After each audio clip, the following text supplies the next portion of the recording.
muchas gracias por la invitación y bueno, también muchas gracias a todos los participantes, a los más de 360 participantes que nos están acompañando, así que qué bueno tener la posibilidad de conversar para tanta cantidad de participantes sobre lo que vamos a conversar el día de hoy, que es precio de transferencia, particularmente compartir algunas reflexiones respecto a las fiscalizaciones de la DGI de precio de transferencia. Lo cierto es que en los últimos años, como muchos habrán visto, la cantidad de fiscalizaciones que han habido respecto a precio de transferencia han crecido exponencialmente, de todo tipo. Fiscalizaciones que tienen que ver y auditorías que tienen que ver con la perspectiva de temas de fondo y temas de forma, cuestiones que tienen que ver con penalidades por no presentación de formularios, pero también con cuestiones de fondo, con el propio análisis de los precios de transferencia, y por supuesto muchos que han llegado a instancias del TAC, compartirles también, ¿no? Algunos fallos, sobre todo algunos más importantes, y posteriormente hablarles un poco sobre los lineamientos de la OCDE del 2022. La OCDE suele emitir actualizaciones de sus lineamientos. Cada actualización trae novedades respecto a cómo analizar las operaciones entre partes relacionadas, cómo testear el principio de libre competencia, que es el principio más importante de precio de transferencia. Así que, bueno, sin más preámbulo, comienzo la presentación. Lo primero que quiero destacar es cómo empezó todo y hacia dónde vamos.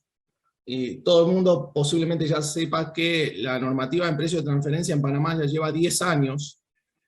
La primera ley es la ley que surgió, fue la ley 33 del 2010, que se aplicó a partir del ejercicio fiscal 2011, pero de una forma más general, a través de la ley 52 del 2012, se genera lo que hoy es la aplicación del precio de transferencia. Luego hubo actualizaciones en la normativa, se incrementó un poco el ámbito de aplicación, pero se puede decir que la ley 52 del 2012 es como que dio el puntapié inicial para la aplicación del precio de transferencia en Panamá. Ya a partir de ese ejercicio, 2012-2013, hasta el 2018, hemos visto una gran cantidad de auditorías por parte de la DGI, motivados principalmente por las reglamentaciones del Decreto Ejecutivo primero 958 del 2013 y el 390, que es el decreto ejecutivo que actualmente rige, que nos dice un poco qué debe contener un estudio de precio de transferencia, o sea, todos los elementos que debe contener. Y en base a ello, hemos visto cómo la Administración Tributaria solicita la información y exige que esté alineada esa información en base a este Decreto Ejecutivo 390.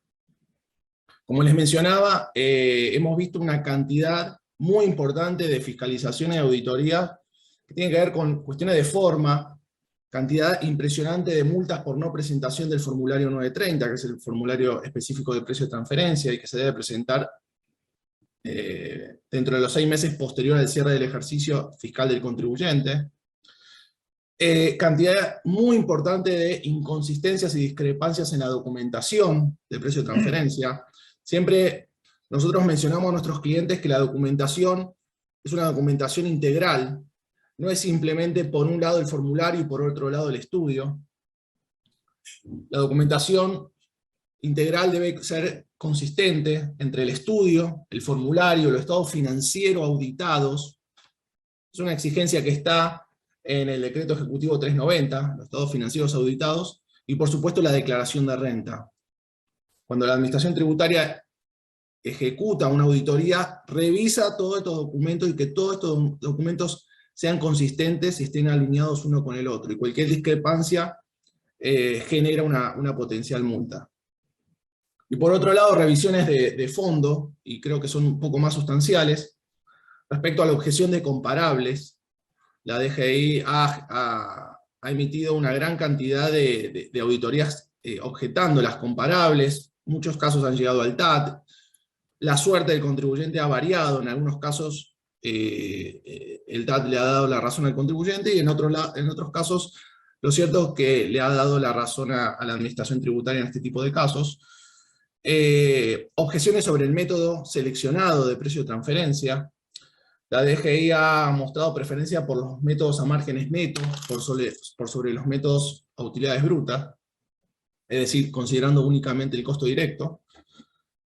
Y la validez de la información segmentada del contribuyente, es decir, la capacidad que tiene el contribuyente de segmentar la información bajo análisis y no únicamente basarnos en los márgenes de rentabilidad globales de la compañía. Eso la administración tributaria lo ha tomado y lo ha exigido en muchos casos.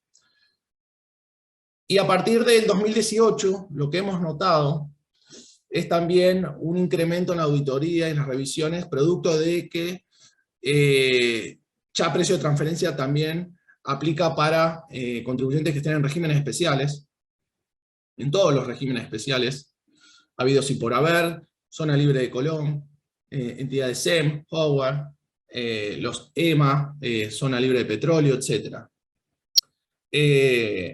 Ello también incluyó la necesidad de analizar las operaciones entre partes relacionadas locales, cuando una de ellas esté en algún régimen especial, a diferencia de otras jurisdicciones, de otros países. En Panamá, ambas entidades están obligadas a presentar la documentación, es decir, si una entidad está en régimen en zona libre de Colón y otra está en Panamá, es decir, no está en ningún régimen especial, la normativa dice que ambos contribuyentes deben presentar la documentación. Eso no es así en otras jurisdicciones. Y por supuesto, el incremento de las fiscalizaciones, y motivados en muchos casos por las medidas BEPS o anti-BEPS, que fueron tomadas de la propia OCDE, y que vamos a revisar el día de hoy, que tienen como principal motivación evitar la erosión de base gravable de las jurisdicciones hacia otras jurisdicciones de menor tributación. En los últimos años, la OCDE sugirió muchos cambios respecto a sus normativas anti-BEPS, por ejemplo, y lo vamos a ver más adelante, pero el incremento de la cantidad de documentación de precio de transferencia que se tiene que entregar en caso de una auditoría, la necesidad de probar la sustancia en las operaciones, la inclusión de precio de transferencia en entidades en regímenes especiales. Todos estos cambios que nosotros hemos visto y modificaciones en la normativa local que hemos visto en los últimos años, que tienen que ver con precio de transferencia y tributación internacional, muchas, por no decir casi todas, están motivadas por las sugerencias de la OCDE. Principalmente por estos 15 planes de acciones que la OCDE denomina anti-BEPS.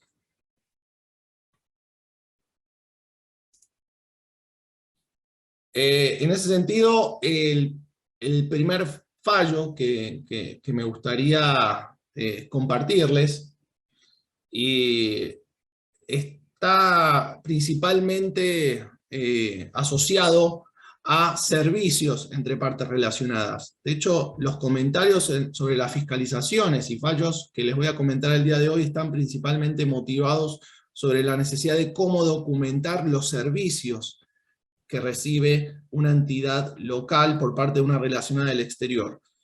Y eso es así porque hemos visto muchos de nuestros clientes y muchas consultas sobre cómo documentar los servicios.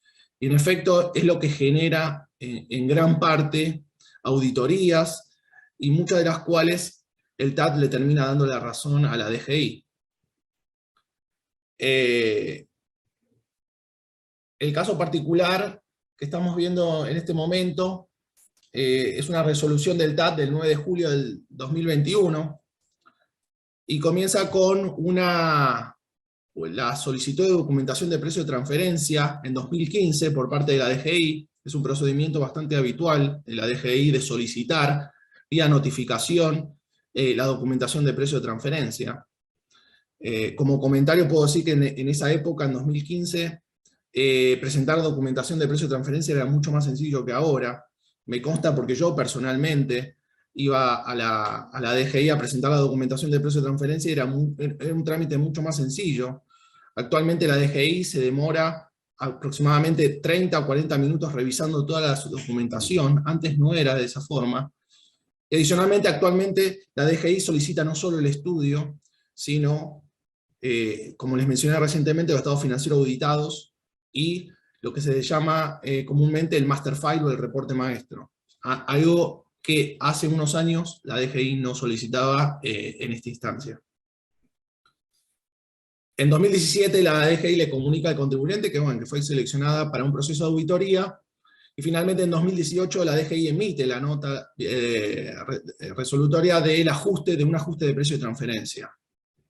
Por supuesto, este caso en 2019 llega al TAT. Dentro de las múltiples inconsistencias que, según la Administración Tributaria, encontró en el estudio de precio de transferencia, se encuentran discrepancias, como les mencioné, en la declaración de renta y el formulario de precio de transferencia, es decir, los montos no coincidían. También discrepancias entre el formulario y el estudio de precio de transferencia, nuevamente, los montos no coincidían. Imprecisiones en el estado financiero auditado y la documentación contable. Y por supuesto, rechazo tal vez de cuestiones más de fondo que tienen que ver con el método de análisis que seleccionó el contribuyente de su estudio de precio de transferencia, que era precio de reventa. Es un método que únicamente considera a nivel bruto, es decir, ingreso y costo directo nada más. Como les mencioné anteriormente, la administración tributaria suele preferir los métodos a margen operativo, es decir, que incluyan, además de los costos directos, los gastos operativos de administración, hasta el margen de rentabilidad operativo. Y rechazo de comparables. Tampoco estuvo de acuerdo con varias de las comparables seleccionadas por el contribuyente. Sin embargo, el punto principal de esta fiscalización y del fallo del TAT es el cuestionamiento que realiza la DGI por unos servicios recibidos de su parte relacionada en Costa Rica, unos gastos administrativos. Básicamente el contribuyente recibía servicios intercompañía de su entidad de Costa Rica en concepto de mercadeo, promoción, comercialización, gestión de cuentas por pagar, administración, o sea, algo que día a día vemos en muchísimos contribuyentes que reciben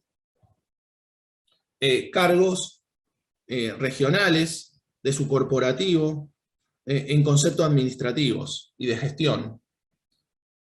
Y primó en el análisis y en el fallo de precio de transferencia, primó justamente si este cargo que recibieron de Costa Rica era deducible o no. Para ello, la Administración Tributaria hace referencia al artículo 762G del Código Fiscal, que menciona que los gastos por servicios recibidos de una entidad relacionada, como por ejemplo servicios de dirección, servicios legales, contables, administrativos y de cualquier otro tipo, se deberán valorar de acuerdo al criterio establecido en este capítulo, es decir, deberán obedecer el principio de libre competencia, pero adicionalmente, para que sean deducibles, estará condicionado a que sean efectivos y produzcan o puedan producir una ventaja o utilidad al destinatario. Lo que quiere decir esto es que para que un servicio sea deducible en términos de precio de transferencia y en términos de sustancia, se deben dar dos elementos. Uno, que la valoración esté acorde al principio de libre competencia, es decir, que el precio sea un precio de mercado del servicio recibido, pero luego que exista sustancia en ese servicio. Y este es el segundo punto que me parece que muchas veces los contribuyentes vayan en probar frente a una auditoría. Y en efecto el contribuyente no pudo probarlo, y el TAT mantiene la posición de la DGI sobre la no deducibilidad del gasto pagado en virtud de las, y así lo menciona el TAT, de las deficiencias documentales relacionadas con la prestación efectiva. Es decir, el contribuyente no pudo probar que el servicio fue efectivamente prestado.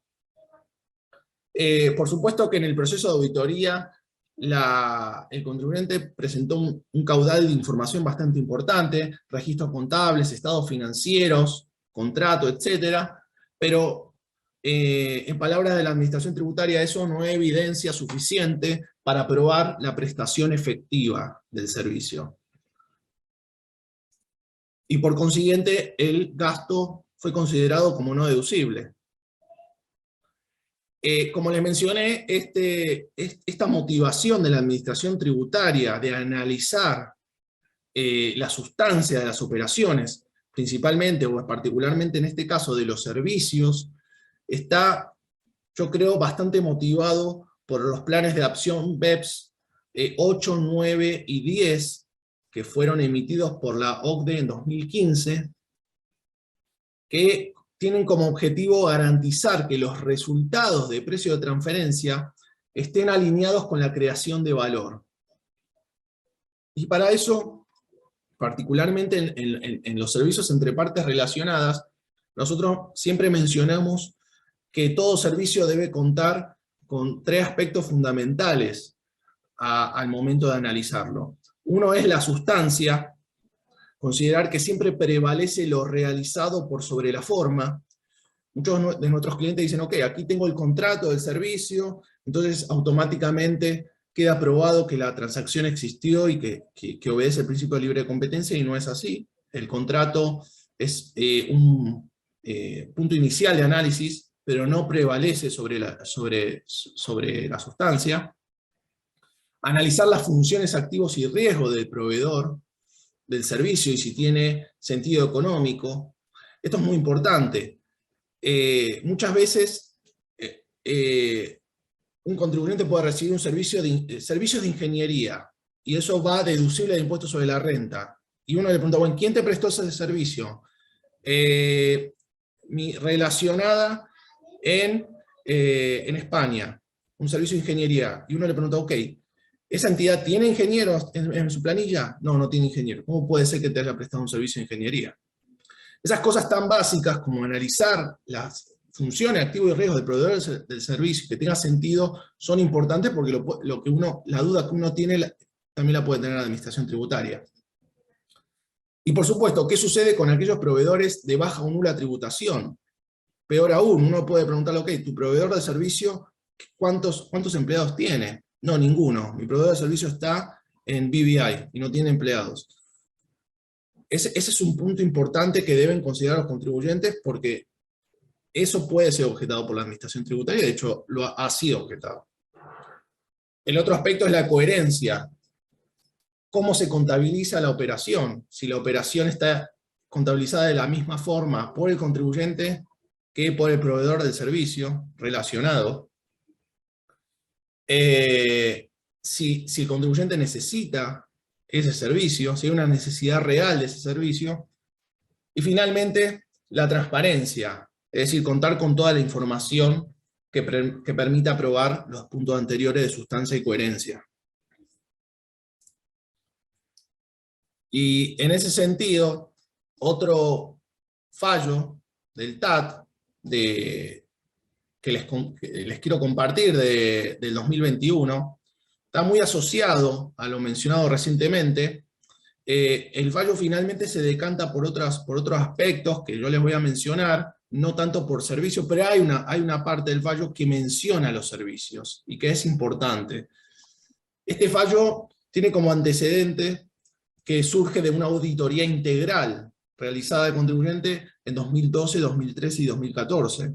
Ahí tenemos un punto importante, y que una auditoría de precio de transferencia se puede disparar por una auditoría integral, no necesariamente surja o esté motivada primeramente por precio de transferencia o por tributación internacional. Esta fue una auditoría integral que luego decantó en precio de transferencia.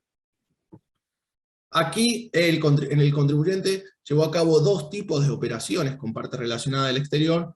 Uno fueron servicios de management recibidos, y la otra, lo que ellos denominan servicios de construcción. El contribuyente era una compañía dedicada a la prestación a la operación de construcción, y entre esos servicios se encuentran alquileres de equipos, compra de materiales y servicios de revestimiento recibidos de entidades relacionadas del exterior. Nuevamente la DGI hace especial énfasis en que para determinar, probar la efectiva prestación de los servicios, no son necesarios únicamente los registros contables de pago o las facturas presentadas, sino conocer en qué consistieron esos servicios, y una parte muy importante, la necesidad de esos servicios por parte del contribuyente. Y en ese sentido, para probar en qué consistieron los servicios y si el contribuyente realmente necesitaba esos servicios, la DGI solicita en el marco de la auditoría un caudal de información probatorio impresionante, que incluye fotocopias de las facturas recibidas de servicios, la explicación de políticas y procedimientos que están relacionados a esos servicios de management, instrucciones, órdenes de servicio, correos electrónicos, informes técnicos, es decir, entregables asociados a esos servicios, explicación de qué resultados se generaron en dicha prestación, y cualquier otro detalle que demostrara que el servicio fue prestado y aprovechado en la República de Panamá, es decir, que el contribuyente se benefició de ese servicio. Cuantificación del beneficio económico, es decir, la cuantificación de cómo benefició esa prestación de servicio, que dicho sea de paso fue un gasto deducible por parte del contribuyente. Y bueno, explicación del tratamiento contable, fiscal de esos servicios, y obviamente un detalle de todos los movimientos contables asociados a ese servicio. Es decir, una cantidad de información importante que no muchos contribuyentes cuentan, y que en caso de una auditoría yo no creo que muchos contribuyentes tengan información a mano de esta cantidad de información. Y muchas veces en una auditoría los contribuyentes no tienen tanta información para realmente recabar todos estos archivos de trabajo. Finalmente, el fallo decanta, como les mencionaba, en otros aspectos que les voy a mencionar, que no tienen que ver con el servicio propiamente dicho, pero creía importante mencionarles estos aspectos porque esto es muy común, lo hemos visto muchísimas veces en procedimientos de auditoría de precio de transferencia, cuando una de las transacciones involucradas son servicios del exterior y dichos servicios fueron deducibles de impuestos sobre la renta. Como les mencionaba en este fallo, lo que sucede finalmente es que la Administración Tributaria objeta una comparable del set seleccionado por el contribuyente. El contribuyente selecciona 4 comparables, estima el rango intercuartil de esas comparables, y el contribuyente, toda vez que está dentro de ese rango, concluye que sus operaciones cumplen con el principio de libre competencia, pero en la auditoría la DGI decide rechazar una de las comparables y recalcula el rango intercuartil, y automáticamente el contribuyente queda debajo del rango, lo que motiva un ajuste de precio de transferencia. Finalmente la DGI, bueno, como les mencioné, objeta la comparable por diferencias funcionales, es decir, la comparable en términos de la DGI o en opinión de la DGI no era lo suficientemente comparable en términos de funciones, activos y riesgos al contribuyente. El TAT no le da la razón en este caso a la DGI. La entidad es comparable y no permite, y deroga, digamos, la resolución por parte de la Administración Tributaria del ajuste. Y el TAT aquí creo que un poco llama la atención a la Administración Tributaria, alertando sobre el riesgo de lo que se llama manipulación de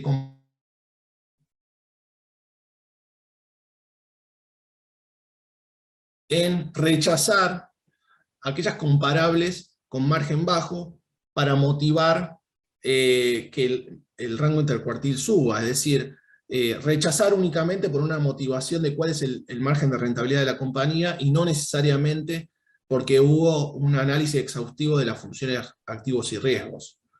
Así que finalmente este es el fallo, el otro fallo que les quería compartir.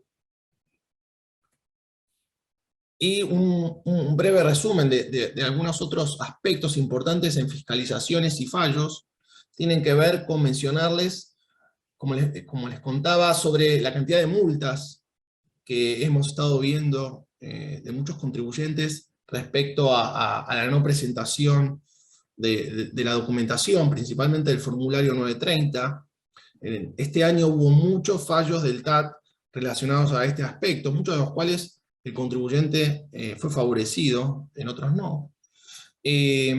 Otro aspecto que les puedo mencionar en base a la experiencia que estamos viendo es que cuando la administración tributaria solicita la documentación de precio de transferencia y otorga 45 días hábiles para presentar el estudio, el estado financiero auditado y el master file, y el contribuyente no llega a presentarlo a tiempo, la administración tributaria está en condiciones, por el artículo 756 del Código Fiscal, de aplicar una multa de $1.000 a $5.000, y de hecho las está aplicando.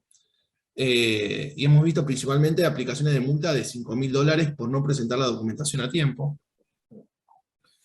Bueno, otro aspecto ya lo mencioné: considerar la obligación formal de la documentación, la consistencia en el estudio, el formulario de la declaración de renta y estado financiero auditado. Otro aspecto importante es la emisión de las facturas. Hemos visto cantidad de casos donde no existe factura de la operación. En ese caso nosotros creemos que la factura es obligatoria y es necesaria, sobre todo cuando queremos probar y queremos sustentar la deducibilidad de un gasto. Necesitamos factura. Bueno, considerar la efectiva prestación del servicio, los entregables, como les mencioné anteriormente, tanto la administración tributaria como el TAT están alineados en ese sentido, en probar la necesidad de probar la efectiva prestación del servicio. Otro aspecto que también es importante es el rechazo de la inclusión del concepto de otros ingresos en la estimación del margen de rentabilidad del contribuyente. Eso sucedió porque en muchos casos que han llegado incluso al TAT, el contribuyente, al momento de estimar su margen de rentabilidad, incluye dentro de sus ingresos aquellos conceptos del estado financiero que se denominan otros ingresos, por lo cual el margen de rentabilidad se incrementa. Lo que comenta la DGI, y el TAT le ha dado la razón, es que esos otros ingresos no necesariamente sean operativos. Es decir, no tiene por qué utilizarse ese concepto al momento de estimar el margen de rentabilidad. Eso yo creo que también debería revisarse, no es automático. Hay que ver qué motivó a declararse en el estado financiero auditado, a informarse en el estado financiero auditado como el concepto de otros ingresos. Yo no creo que deba descartarse automáticamente. Y finalmente, nuevos fallos sobre la aplicabilidad del alcance de precio de transferencia para entidades establecidas en regímenes especiales. Una cuestión es antes de la Ley 69 del 2018, donde ahí hubo muchas controversias, si entidades de Colón, Panamá Pacífico aplicaban o no. Y posterior a la Ley 69 ya ha quedado más claro que todas aplican. Pero lo menciono porque creo que una enorme cantidad de fallos que han llegado al TAT tienen que ver con esta cuestión, sobre la aplicabilidad efectiva de muchos contribuyentes que están en régimen especial a precio de transferencia, que por pensar que no estaban aplicados fueron sujetos de multa por no presentación del formulario. Bueno, esos casos han llegado incluso a la Corte Suprema, pero bueno, ahora han salido algunos fallos que finalmente le dan la razón a los contribuyentes. Hasta ahí es el tema de fallos y fiscalizaciones. El segundo aspecto que quiero mencionarles es un breve comentario sobre los lineamientos de la OCDE referente a precio de transferencia, los lineamientos 2022. Como les mencioné anteriormente, la OCDE suele emitir actualizaciones en sus lineamientos. Cada actualización suele incorporarse nuevos elementos de análisis, nuevos aspectos que a veces mejoran el análisis, muchas veces, a veces creo que oscurecen un poco, pero finalmente el motivo de la OCDE de emitir recurrentemente lineamientos es ir actualizando conforme van saliendo nuevos elementos. Los primeros lineamientos de precio de transferencia, tal como los conocemos, fueron emitidos por primera vez en 1995. A partir de allí, esos lineamientos la verdad que duraron bastante. Recién se emitió una primera actualización en 2010, donde se incorporaron nuevos elementos. En 2015 surge lo que les comenté de los 15 planes de acción anti-BEPS. Dentro de esos 15 planes de acciones, la OSD, la OCDE, incluye un montón de nuevos elementos que deben considerarse al momento de analizar operaciones entre partes relacionadas, convenios de doble tributación, etc. Y eso motiva en 2017 una nueva actualización de los lineamientos de precio de transferencia, los cuales voy a mencionar en un segundo sobre los lineamientos de la actualización 2017, y luego finalmente la del 2022, que son los que traen 3 nuevos elementos que también voy a mencionar. Menciono primero lo del 2017 porque personalmente creo que fueron los más importantes de las 3 actualizaciones que hasta ahora, hasta el momento emitió la OCDE. Creo que la del 2017 fueron las más relevantes, principalmente porque fueron las que más motivaron cambios en la normativa local, y que estuvieron fuertemente influeciadas por los 15 planes de acción BEPS que emitió la OCDE en 2015.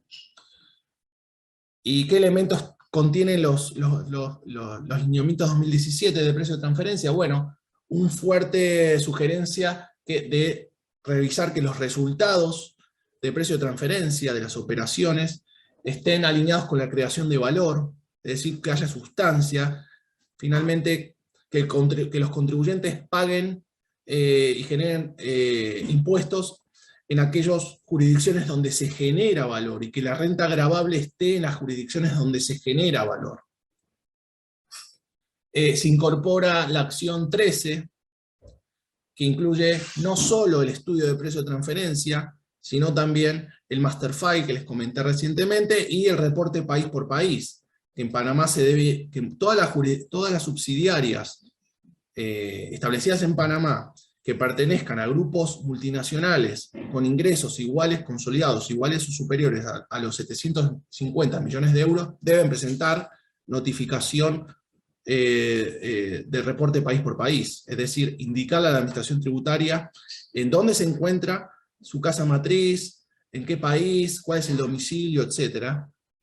Eso fue incorporado en la normativa local.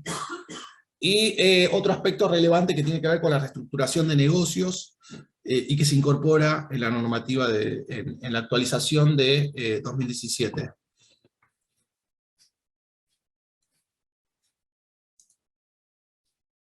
Y finalmente la inclusión de 2022, la actualización 2022. Aquí se incorporan 3 elementos nuevos en esta actualización, y es primero una revisión de la aplicación del método de partición de utilidades. El método de partición de utilidades es uno de los 5 métodos que sugiere la OCDE para analizar las operaciones entre partes relacionadas y testear si las mismas obedecen el principio de libre competencia o no, establecido en el artículo 762A del Código Fiscal. Y por cuestión de tiempo, yo hoy voy a ahondar un poquito en este punto A y dar un pequeño ejemplo. El punto B y C no voy a ahondar, quedará para una presentación futura, simplemente las voy a mencionar rápidamente, que tienen que ver primero con inclusión y nuevos enfoques para analizar las transacciones que incluyan intangibles. La OCDE ha identificado que cada vez son más importantes los activos intangibles en las empresas multinacionales como generadoras de valor. Y cuando hablamos de generación de valor, hablamos también de renta gravable en esas jurisdicciones, y cómo muchas empresas multinacionales han planificado o generado planificaciones en torno a sus activos intangibles.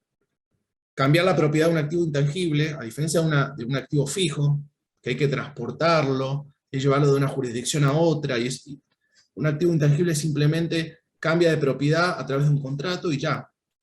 No requiere mayor trámite que ese.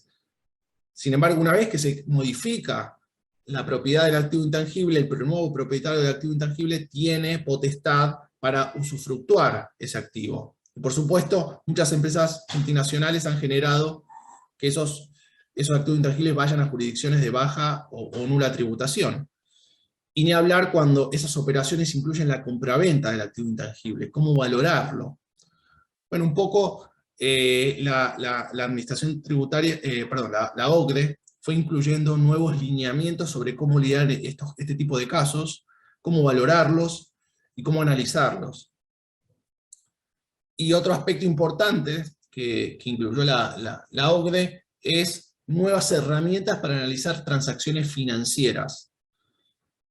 Si uno toma las grandes controversias a nivel mundial de precio de transferencia de los últimos 5 o 10 años, yo creo que alrededor del 90% de los casos, de los grandes casos, de los casos más conocidos, incluyen o bien controversias que tienen que ver con activos intangibles, o bien análisis de operaciones financieras. Entonces la OCDE también incluye herramientas sobre cómo analizar los préstamos, cómo analizar las estructuras de cash pooling. La estructura de cash pooling es básicamente la gestión de cash, una gestión centralizada de efectivo que utilizan las empresas multinacionales para un poco ser más efectiva la gestión de cash y de capital de trabajo. Cómo analizar operaciones que incluyan garantías financieras y análisis de cobertura. Pero bien, yo simplemente me voy a detener ahora mismo en un ejemplo del punto A, y no me voy a detener en lo que es el punto B y C.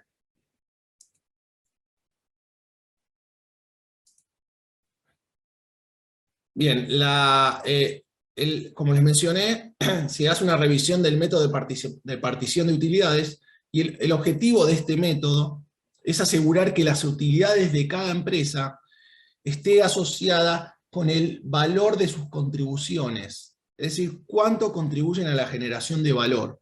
Es un objetivo que ha estado persiguiendo la OCDE hace muchos años, que los contribuyentes presenten sus utilidades de acuerdo a su capacidad o a su contribución en la generación de valor dentro del grupo multinacional. Y este método un poco ayuda a establecer ese objetivo. Por supuesto que es el objetivo, es el método de los 5 que hay, no diría que tal vez el más complejo, y que tiene sus deficiencias o tiene sus debilidades, que las vamos a ver en el slide siguiente. Aquí simplemente les voy a compartir un pequeño y breve ejemplo. Básicamente este método tiene como primer paso identificar la rentabilidad o la ganancia combinada de un grupo multinacional. Supongamos que A y B son dos entidades relacionadas que se encuentran en diferentes jurisdicciones, y ambas se dedican a la fabricación de un mismo producto y luego venden ese producto a terceros independientes. Y producto de estas operaciones tienen transacciones y operaciones cruzadas entre A y B.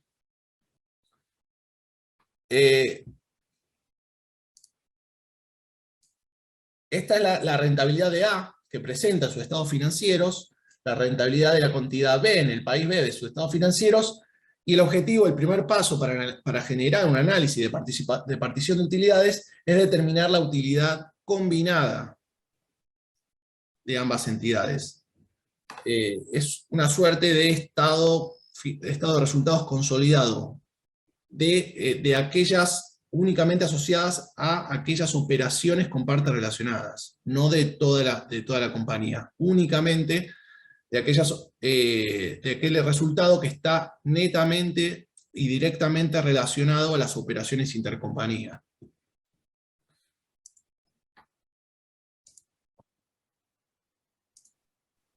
El segundo paso, una vez determinado el resultado de la rentabilidad combinada, es reestimar cuál es la rentabilidad o cómo se va a distribuir esa rentabilidad combinada. Dividir las ganancias o las pérdidas entre esas empresas. Entonces, en ese sentido, lo primero que se hace es decir, ok, ambas entidades se dedican, en este caso, como ejemplo, a la manufactura, reciben como rentabilidad rutinaria una primera rentabilidad que tiene, que es, por ejemplo, el 10% de sus costos directos. Entonces se reasigna rentabilidad producto de sus operaciones, producto de sus actividades rutinarias, que en este caso es manufactura. El 10% de los costos directos y el 10% de los costos directos. Esa es la primera reasignación que se realiza. Y la segunda reasignación tiene que ver con lo que mencionamos anteriormente, que es con la contribución que hacen las entidades y que está fuertemente ligada a, por ejemplo, activos intangibles, las contribuciones únicas, que usualmente es el término que utiliza la OCDE. En este caso se puede utilizar como factor de distribución el gasto en investigación y desarrollo. En nuestro ejemplo, ambas entidades invierten el mismo monto, 50 y 50, exactamente la misma cantidad en investigación y desarrollo, es decir, en la generación de ese activo intangible, y por lo tanto, la rentabilidad residual de haber sustraído estos 130, estos montos, es la que se reasigna a ambas entidades. Y por lo tanto se vuelve a reestimar la rentabilidad que debió haber tenido cada entidad de acuerdo a sus actividades rutinarias y a su contribución a al activo intangible, en este caso medido por sus gastos en investigación y desarrollo. Este es un caso que uno puede encontrar en los mismos lineamientos de la OCDE, un ejemplo. Sin embargo, hay casos más, uno se puede encontrar con casos tal vez un poco más complejos, en la medida que existan o que deban más entidades, porque pueden existir no solo dos entidades fuertemente correlacionadas en una operación intercompañía, pueden existir múltiples entidades, y ahí el análisis se complejiza mucho más. Y ese es el último slide que quiero compartirles, que tiene que ver con una revisión de las fortalezas y debilidades de este método. Es útil este método cuando dos o más entidades contribuyen con activos únicos y valiosos. Por ejemplo, la generación de un activo intangible, que puede ser el know-how en producción, puede ser marca, puede ser un intangible de marketing, etc. Permite analizar operaciones altamente integradas, es decir, cuando dos o más entidades relacionadas están fuertemente integradas en la generación de un producto o de un servicio. Y a diferencia de otros métodos, donde la parte relacionada es el contribuyente o la parte del exterior, o sea, es one side method, o sea, es un solo método, es un método de una sola entidad. Esta permite que la parte testeada sea múltiple, permite testear muchas entidades en un mismo análisis. ¿Cuál es la debilidad del método? Bueno, exige mucha información, y es más complicado para las administraciones tributarias auditar esa información, por lo que a veces las administraciones tributarias no son muy proclives a preferir este método, y además requiere consistencia en la información financiera. Nosotros hablamos recién de combinar dos estados de resultados, por así decirlo, pero para que esa combinación sea posible, se requiere consistencia en las prácticas contables de dos entidades en diferentes países, y qué sucede cuando se utilizan diferentes monedas de curso legal en ambas entidades y la información contable está en esas monedas. Hay que hacer ajustes para que este método pueda ser utilizado. Y por lo general, cuando se necesitan ajustes, el análisis se embarra mucho más, y de nuevo, es más difícil auditarlo, y las administraciones tributarias no son muy proclives a escoger este método. Así que bueno, eso es todo por mi parte. Les agradezco muchísimo el tiempo, y bueno, cualquier consulta o comentario a la orden. Muchísimas gracias.